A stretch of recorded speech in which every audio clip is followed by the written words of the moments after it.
नमस्कार। India debate में आप सबका स्वागत है। मैं हूं आशुतोष पाठक।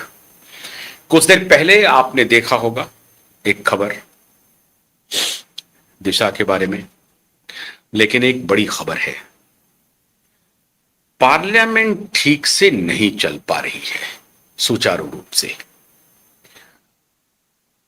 सुचारू रूप से इसलिए नहीं चल पा रही है क्योंकि विपक्ष के तरफ से लगातार एक डिमांड हो रही है, प्रधानमंत्री कहां गायब हैं, गृह मंत्री कहां गायब हैं।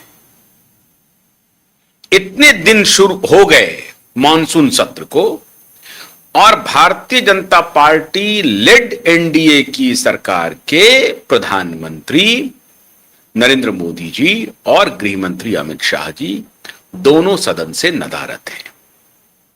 इसको लेकर के विपक्ष सवाल पूछ रहा है, मुद्दे बना रहा है, लोगों में यह संदेश दे रहा है कि अमित शाह और नरेंद्र मोदी दोनों डर से संसद नहीं आ रहे हैं, डरे हुए हैं, छात्रों के आंदोलन के बाद सहमे हुए हैं, डर से पब्लिक को नहीं फेस करना चाहते हैं, विपक्ष के सवालों का सामना नहीं करना चाहते हैं।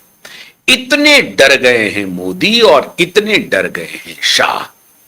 खैर, विपक्ष ये बात बोल बोल करके अपना पीठ थपथपा रही है। उनको पूरा अधिकार है ये बोलने का। यह बात भी सच है कि अमित शाह और मोदी संसद की कार्रवाई में शामिल नहीं हो रहे हैं, ये बिल्कुल सच है। लेकिन कमाल की बात मित्रों यह है कि अमित शाह जी, जिनको लेकर के ज्यादा गुस्सा है विपक्ष में, और खासतौर से राहुल गांधी को और उनके साथ साथ उनके और भी जो विपक्षी सहयोगी हैं उन सबको, केजरीवाल जी को, अब तो विपक्ष में उस तरह से रहा नहीं, तो अखिलेश जी, राहुल जी और केजरीवाल जी, इन तीनों को, बाकी जो विपक्ष थे वो सब आ गए हैं इन्हीं की मांद में, एनडीए की मांद में। तो ये तीनों जब भी वक्त मिलता है तो कटाक्ष शुरू कर देते हैं, अटैक शुरू कर देते हैं। तो इनके हमले के फ्रेम में अभी सबसे आगे अमित शाह हैं और इनको लग रहा है कि जैसे हमने इस्तीफा ले लिया धर्मेंद्र प्रधान का, उसी प्रकार से अगर अमित शाह के ऊपर अटैक किया जाए तो वो अंततः प्रधानमंत्री के ऊपर अटैक होगा और अंततः पूरे सरकार की छवि खराब होगी और हमारी छवि अच्छी हो जाएगी। जनता हमारे लिए एकदम से पलक पावड़े बिछा देगा, रेड कारपेट देगा और 29 में हमें प्रधानमंत्री बना देगा। ये सोचने का पूरा हक है, अपोजिशन में है, उनको करना भी चाहिए, सोचना भी चाहिए। लेकिन हैरानी की बात मित्रों यह है कि गृह मंत्री अमित शाह सुबह 9 बजे संसद भवन पहुंच रहे हैं और रात के 10-11 बजे तक वो लौट रहे हैं। वो कर क्या रहे हैं? खेल क्या चल रहा है?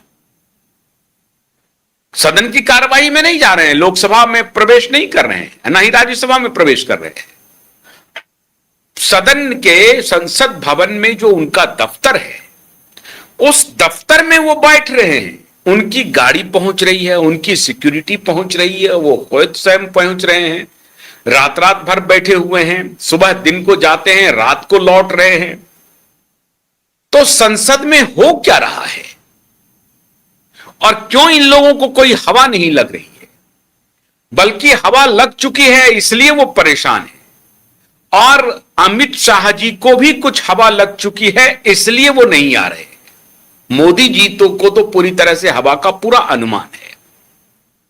खुफिया तंत्र ने कहा है अमित शाह जी को और मोदी जी को कि आप चले भी जाएंगे तब भी यही हश्र होना है, वो संसद नहीं चलने देंगे, क्योंकि उनके सिपह सालारों ने उन्हें समझा दिया है, कुछ सलीम योगेंद्र जी जैसे लोगों ने, कि अब तो जो भी तय होगा देश में, जो भी तय होगा वो सड़क से होगा, संसद से नहीं होगा ना, संसद से तय नहीं होगा।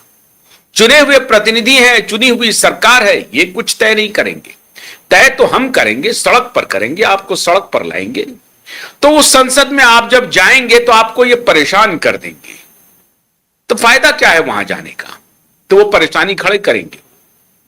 और अभी 15 अगस्त के पहले जो इनका पूरा प्लान था वो आपने ध्वस्त कर दिया, इस्तीफा दिलवा दिया धर्मेंद्र प्रधान जी से आपने।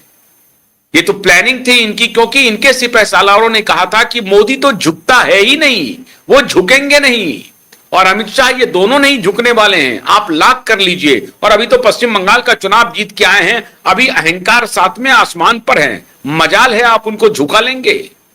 बड़े आंदोलन उन्होंने देखे हैं, और आप 15 साल से क्या उखाड़ लिए, और आप 12 साल तक 15 साल तक गुजरात में क्या उखाड़ लिए। तो आंदोलनों को देखने का तो बड़ा लंबा अनुभव हो गया है, 25-30 साल का अनुभव हो गया है, अब क्या ये आपको लगाएंगे, इसलिए ये इस्तीफा नहीं देंगे। आप लाख कोशिश कर लीजिए, ये इस्तीफा नहीं दिलवाएंगे अपने शिक्षा मंत्री से, और वो तो बहुत चहेते शिक्षा मंत्री हैं, और दबी जुबान में ये भी कह रहे थे कि काम भी बढ़िया ही कर रहे हैं। थोड़ा बहुत उन्होंने गलती कर दिया है, एक तो यूजीसी एक्ट ला करके गलती कर दिया, और ये वो रोक नहीं पा रहे हैं। रोक इसलिए नहीं पा रहे हैं क्योंकि इसमें तो हम ही लोग का करामात है, रोकेंगे कैसे। राजस्थान में हम कर रहे हैं, कर्नाटक में हम कर रहे हैं, हिमाचल में हम कर रहे हैं, पंजाब में हम कर रहे हैं, झारखंड में हम कर रहे हैं, तो ज्यादातर तो करामात हम ही ने किया है, कुछ उनके भी स्टेट में हुआ है, और ये जो हमारे करामाती है उनके साथ मिलकर के करामात करते हैं। तो इसमें कोई अकेली भारतीय जनता पार्टी दोषी है, ऐसी बात बिल्कुल नहीं है। अंदर का अंदर जो चर्चा होती है, तब यह बात हुई कि भाई इनके सलाहकार ने तो इनको समझा दिया कि आप बेकार में जा रहे हैं, क्योंकि वो तो सड़क से तब कुछ तय करेगा, रेसिस्टेंट ऑन द स्ट्रीट होगा, यह कहा गया है। तो इनके सिपह सालारों ने जो इनको समझाया है, जो इनके आजकल नए नए सलाहकार बने हैं, पिछले 5-7 साल से सलाहकार बने हुए हैं, को वो विकेट सजाते हैं, वो क्या करते हैं, मैदान तैयार करते हैं, घास तैयार करते हैं, विकेट फेवरेबल बनाते हैं, उस पर बॉलिंग करना चाहिए। और वो बॉलिंग में वो अखिलेश यादव जी के लिए पिछली बार उन्होंने 2020 में फील्डिंग सजाई थी, 22 में वो बढ़िया से बैटिंग नहीं कर सके और बॉलिंग नहीं कर सके, कि विकेट तो उन्होंने तैयार कर दिया था किसान आंदोलन से, तो विकेट तैयार करने वाले यहां भी तैयार कर दिया। अब इनकी सलाह पर ये चल रहे हैं, तो उन्होंने कहा कि संसद मत चलने दीजिए, सड़क पर लाइए उनको, सड़क पर का माहौल हम बनाते हैं ना, क्योंकि हम तो इलेक्ट होकर के सड़क संसद गए नहीं है, तो हमारी ये कोशिश है कि संसद को ही सड़क पर ले आए। नेहरू जी ने कभी कहा था कि संसद को गांव गांव ले जाना होगा, तो गांव गांव संसद पहुंचे ना पहुंचे, सड़क तो ये लोग पहुंचा ही देंगे, विकेट बनाने वाले, फील्डिंग सजाने वाले। तो इसलिए इनको भी यह मालूम है कि वो संसद चलने नहीं देंगे। लेकिन मित्रों, सबसे बड़ा खेल क्या हो रहा है और सबसे बड़े खिलाड़ी कौन है? खबर आ रही है मित्रों कि डीएमके के साथ भारतीय जनता पार्टी की पूरी तरह से बैठक में तय हो गया है मामला कि आप किसके साथ रहेंगे। डीएमके ने कंफर्म कर दिया है कि अभी तो हम आपके खिलाफ बोलेंगे, सब कुछ बोलेंगे, लेकिन उस एक मुद्दे पर आपके साथ खड़े रहेंगे। शरद पवार की एनसीपी ने कंफर्म कर दिया है कि भाई हम भी आपके साथ खड़े रहेंगे। उद्धव ठाकरे के 6 पहले ही आ गए हैं, 2-3 जो हैं वो उनको इतना वो दहशत में है, इतना दहशत में है, क्योंकि कभी भी गिरफ्तारी हो सकती है बेटे की। तो टाइमिंग देखिए, अभी 24 अगस्त को हियरिंग होनी है, लेकिन 16 और 17 को विशेष अधिवेशन लोकसभा का आहूत हो गया। 13 अगस्त को ही खत्म हो रहा था सत्र, लेकिन बीच में 15 अगस्त है, तो 15 अगस्त के सेलिब्रेशन के बाद, स्वाधीनता दिवस के सेलिब्रेशन के बाद 16 और 17 अगस्त को एक प्रकार से एक्सटेंडेड कह लीजिए सेशन को, या विशेष सत्र कह लीजिए इसे, हालांकि विशेष सत्र का नाम दिया गया है, विशेष सत्र बुला लिया गया है 16 और 17 अगस्त को।